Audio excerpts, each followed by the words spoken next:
গাজার দক্ষিণাঞ্চলে হামাস নেতা মোহাম্মদ সিনওয়ারকে লক্ষ্য করে একটি হাসপাতালে বড় ধরনের আঘাত এনেছে ইসরায়েল। এতে সিনওয়ারের ভাগ্যে কি ঘটেছে তা এখনও পরিষ্কার নয়। এছাড়াও উত্তর গাজার একটি হাসপাতালেও বোমা হামলা চালানো হয়েছে।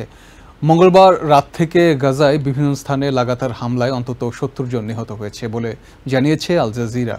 এদিকে গাজার উপর থেকে অবরোধ তুলে নিয়ে অবিলম্বে ত্রাণ সরবরাহের অনুমতি দেওয়ার আহ্বান জানিয়েছে জাতিসংঘের নিরাপত্তা পরিষদ।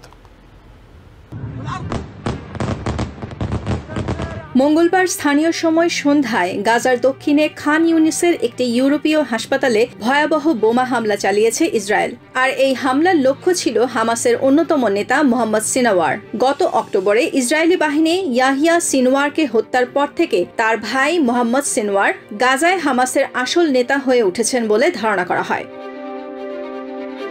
এছাড়া মঙ্গলবার মধ্যরাত থেকে লাগাতার হামলায় গাজার উত্তরাঞ্চলের একটি হাসপাতালও ব্যাপক ক্ষতিগ্রস্ত হয়েছে। এই অঞ্চলে এক রাতে অন্তত অর্ধশতাধিক প্যালেস্টিনিয়ান নিহত হয়েছে বলে জানিয়েছে আল জাজিরা।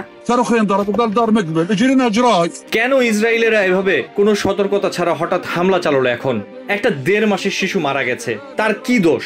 একজন গর্ভবতী নারী, একজন বৃদ্ধ নারী এবং একজন প্রতিবন্ধী পুরুষ মারা গেলেন। এই মানুষগুলো শহীদ হয়েছেন, তাদের তো কোনো দোষ নেই।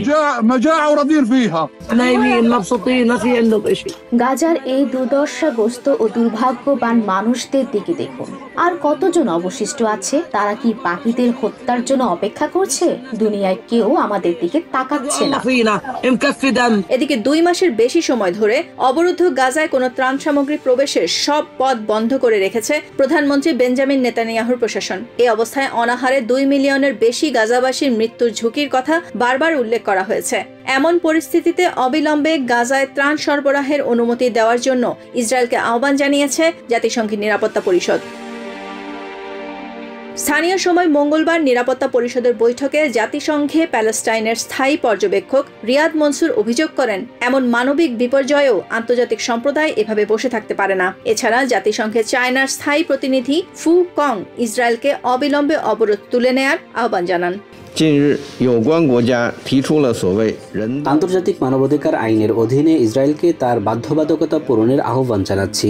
একই সঙ্গে অনাহারে থাকা গাজাবাসীর জন্য মানবিক সাহায্যকে অস্ত্র হিসেবে ব্যবহার করা যাবে না। স্বাধীনতা এবং নিরপেক্ষতার নীতিগুলি সর্বদা সমুন্নত রাখতে হবে।